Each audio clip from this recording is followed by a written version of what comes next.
सगळ्यांना नमस्कार. मी प्रिया आणि हनीप्रिया खजानामध्ये आज आपण बघणार आहोत एकदम झटपट तयार होणारी नाश्त्याची रेसिपी. हे फक्त झटपटच तयार होत नाही तर एकदम हेल्दीसुद्धा आहे. गव्हाच्या रव्यापासून एकदम मऊसूत आणि बिना तेल वापरता तयार करणार आहोत. सोबतच परफेक्ट कॉम्बिनेशन म्हणून चटणीची रेसिपीसुद्धा बघूया. सकाळच्या वेळी प्रश्न पडला असेल की नाश्त्यामध्ये काय बनवायचं आणि घरात इडली पीठ नाही आणि डोसा पीठसुद्धा नसेल, तर अशा वेळी गव्हाच्या रव्यापासून तयार होणारी ही डोसाची रेसिपी नक्की ट्राय करू शकता. चला तर मग जास्त वेळ न घेता रेसिपीला सुरुवात करूया. सुरुवातीला एका भांड्यामध्ये 1.5 वाटीपर्यंत गव्हाचा रवा घ्यायचा आहे. हे डोसा बनवण्यासाठी इथे मी बारीक गव्हाचा रवा वापरली आहे. यापेक्षा जाडसरसुद्धा रवा मिळते, पण इथे मी बारीक रव्याचा वापर केला आहे.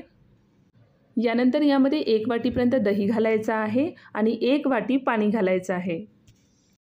1.5 वाटी गव्हाच्या रव्याला 1 वाटी दही आणि 1 वाटी यामध्ये पाणी घातली आहे. आता हे सगळं चमचेने एकदा चांगल्या प्रकारे मिक्स करून घ्यायचं आहे आणि यानंतर 10 मिनिटासाठी यावरती झाकण लावून हे भिजवत ठेवून देऊ. तोपर्यंत आपण चटणी तयार करून घेणार आहोत.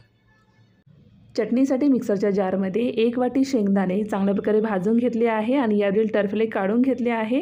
हे यामध्ये घालायचं आहे.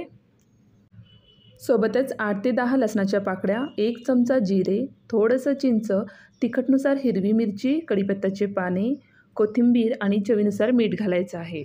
आणि लागेल तेवढंच यामध्ये पाणी घालून मिक्सरमधून वाटून घेणार आहोत. मिक्सरमधून अशा प्रकारे बारीक असं वाटून घेतल्यानंतर या चटणीला आपण तडका देणार आहोत. तडका देण्यासाठी तडका पॅनमध्ये 1 चमचा तेल घालायचं आहे. तेल हे गरम झाल्यावरती यामध्ये अर्धा चमचा मोहरी, सुके लाल मिरची, कढीपत्त्याचे पाने घालायचं आहे आणि तयार झालेला हे तडका चटणीवरती टाकायचा आहे. तर इथे डोस्यासोबत खाण्यासाठी एकदम मस्त अशी चटणी हे बनवून तयार झालेली आहे. चटणी इथे बनवून तयार आहे. आता भिजवत ठेवलेले मिश्रण बघूया. गव्हाचा रवा देखील इथे छान असं भिजला गेला आहे. आता आपण हे मिक्सरमधून काढून घेणार आहोत. एकाच वेळी पूर्ण घालू नये, 2दा आपण मिक्सरमधून हे काढून घेणार आहोत. तर हे मिक्सरमध्ये घातल्यानंतर थोडंसं यामध्ये पाणी घालायचं आहे. आता हे मिक्सरला लावून एकदम मऊसूत असं बॅटर हे तयार करून घ्यायचं आहे.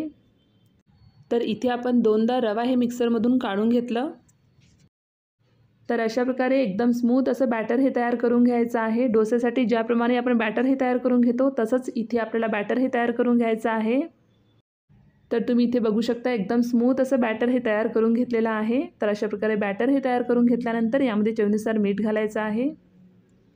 डोसा तयार करून घेताना जितकं पातळ बॅटर आपण तयार करून घेतो सेम तसंच पातळ बॅटर इथे आपल्याला तयार करून घ्यायचं आहे. तर अशा प्रकारे बॅटर तयार करून घेतल्यानंतर आता आपण डोसे बनवण्यास सुरुवात करूया. गॅसवरती नॉनस्टिक डोसा पॅन ठेवायचा आहे. पॅन हे छान असं गरम झाल्यावरती 1 चमचा बॅटर यावरती घालायचं आहे आणि बॅटरला एकसारखं असं पसरवून घेणार आहोत.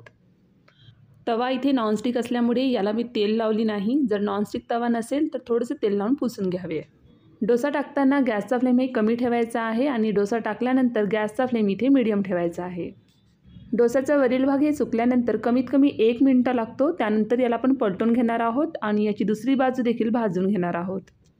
पुन्हा 30 सेकंदानंतर तयार झालेला हे डोसा एका प्लेटमध्ये काढून घ्यायचा आहे.